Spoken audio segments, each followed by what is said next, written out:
Welcome back, everybody. It's a brand new episode of 5 Minute Majors and your last of the regular season, but we will keep going throughout the off season. So, with this regular season and playoffs wrapped up, we will look at trades, we'll look at opening nights, and we'll look at the Memorial Cup. Congratulations to the OHL's Saginaw Spirit.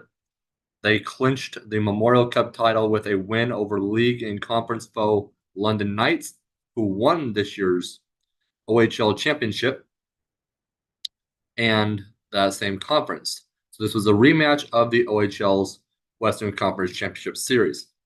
So congrats to them. Be very interesting to see how London and Moose Jaw and Drummondville and Saginaw rebuild after this year. We'll see how many pieces are left. London is a very successful program. They see success year in and year out, it seems. There were other teams that fell in the championship series, like the Portland Winterhawks, that had to make moves, and uh, we'll see what happens to them. We'll get to them in a little bit here. We've also seen the Oshawa Generals, who made it a very deep run in the OHL playoffs. We'll see what happens to them. And I think the surprise was really over in the QMJHL, though, with the Baie-Comeau Drakkar. So it's very surprising that they got swept. The Saskatoon Blades are another team to keep your eye on out in the WHL. But WHL released some of the schedule, basically all the home openers, first couple of games. The rest of the schedule, folks, will come out June 24th. That is a Monday, so keep your eyes peeled for that. We'll dive into big matchups and big analysis there. Looking into matchups to keep your eye on.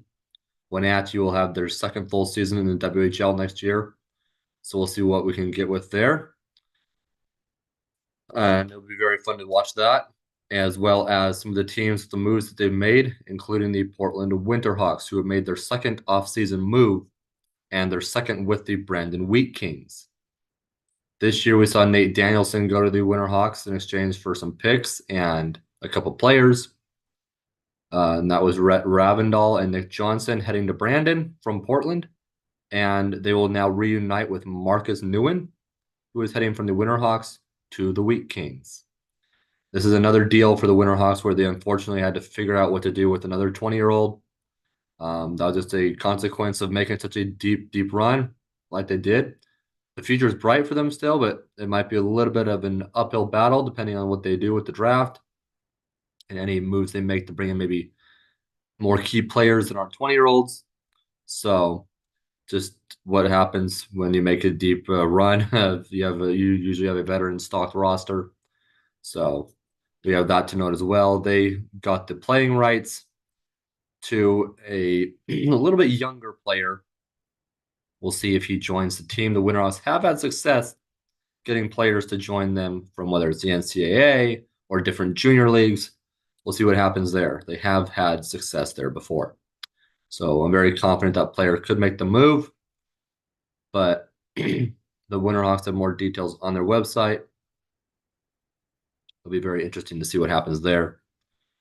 Other than that, it's been fairly quiet. Landon DuPont and the Ever Silvertips, that schedule's come out. So he'll make his debut late September with them, assuming that everything goes well there. The Winterhawks and Moose Jaw Warriors, all those schedules are set. So it's set to be a very exciting season. And the Memorial Cup, one thing to note with that is it returns to the QMJHL next season for the first time in a decade in Quebec. Now they rotate like every few years to each of the leagues, but it's in Quebec for the first time in a decade. And so it'll be interesting to see if the host team, the Rimouski Oceanic, can win it, because if they do, that would be the second time in 3 years that a QMJHL team has clinched it after the Quebec Remparts won it, not this year, but last year. And so with that, it'll be interesting to see what happens there. Always an interesting time in the offseason. We'll keep you posted on all the offseason moves. Until next week, I'm Derek Harper. We'll catch